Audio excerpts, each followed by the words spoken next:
તિથોર ગ્રામ પંચાયત દ્વારા ગ્રામ સભાનું આયોજન કરવામાં આવ્યું. ગ્રામ સભામાં ગામમાંથી જાગૃત વ્યક્તિ મોટી સંખ્યામાં હાજર રહ્યા હતા અને તલાટી તથા સરપંચ સભ્યો હાજર રહ્યા. ગામની વિકાસલક્ષી રજૂઆત કરવામાં આવી. કેટલા હજુ પણ અધૂરા કામો છે તેની લેખિત તથા મૌખિક રજૂઆતો કરવામાં આવી.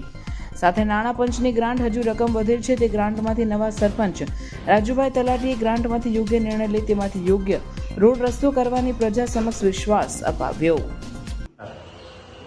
આજરોજ 15મી ઓગસ્ટ 2025ના રોજ મોજે તિથોર ગામે સરકારશ્રીના આદેશ મુજબ એક ગ્રામસભાનું આયોજન કરવાનું હતું, જે આપણે જાણ કરીને તમામ ગ્રામજનો હાજર રહી આપણે ગ્રામસભાનું આયોજન કર્યું. એમાં સ્વતંત્ર દિવસ હતો એટલે એની ઉજવણી માટે ખાસ કરીને ગ્રામસભા આયોજન કરવામાં આવી હતી.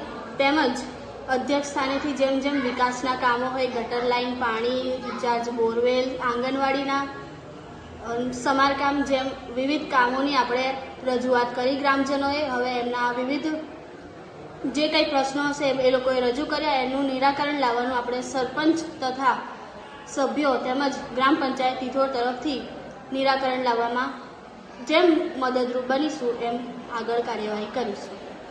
શું નામ બેન તમારું? આરચી ભૂપેન્દ્રભાઈ ભામાણી. આજ રોજ તિથોર ગામ મુકામે 15મી ઓગસ્ટ નિમિત્તે સરકારશ્રી દ્વારા દરેક ગ્રામ પંચાયતને ગ્રામસભાનું આયોજન કરવામાં આવ્યું હતું.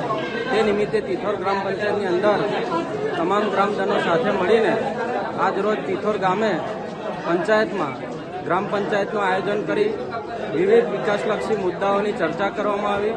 તેમજ અગાઉ જે પણ અધૂરા કામો છે તે અધૂરા કામોની ગ્રામ લોકો સાથે ચર્ચા કરવામાં આવી અને એ ચર્ચા થકી આજ રોજ તલાટીશ્રી તેમજ પંચાયત બોડી સરપંચશ્રી દ્વારા એ અગાઉ તાલુકામાં રજૂઆત કરવામાં આવશે.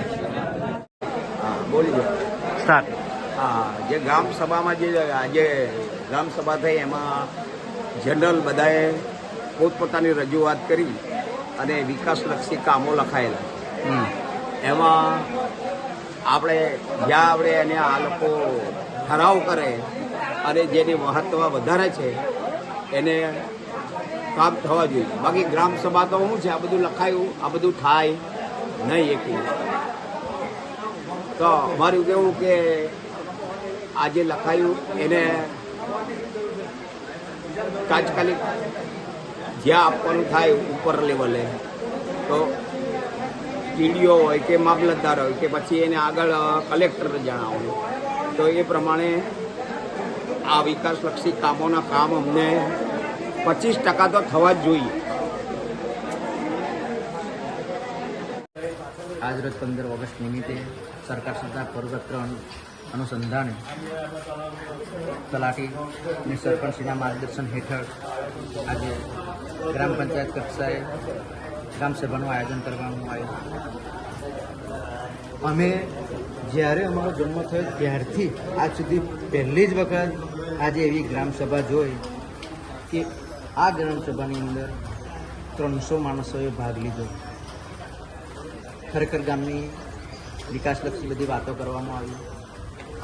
ગામ લોકોએ ઘણા એવા મુદ્દાનો આજે ઉકેલ શોધ્યો કે 5 વર્ષથી જે પડતર પ્રશ્નો હતા આજ સુધી એ પડતર પ્રશ્નોનું કોઈ પણ સંજોગોમાં નિરાકરણ આવ્યું નહીં. છતાં પણ આજે ગામ લોકોએ ભેગા થઈને પોતાના મનને ભણાવીને આજે ઘણા બધા બીજા ગામના વિકાસલક્ષી કામો લખાવવામાં આવ્યા.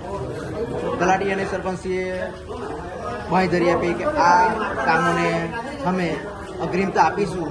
હવે એ અગ્રિમતા આપે છે, એ અગ્રિમતા નથી આપતા કે ફરી અમારા લોકોએ 5 વર્ષ સુધી એની રાહ જોવી પડશે, એ ગામ લોકોએ જોવું રહ્યું.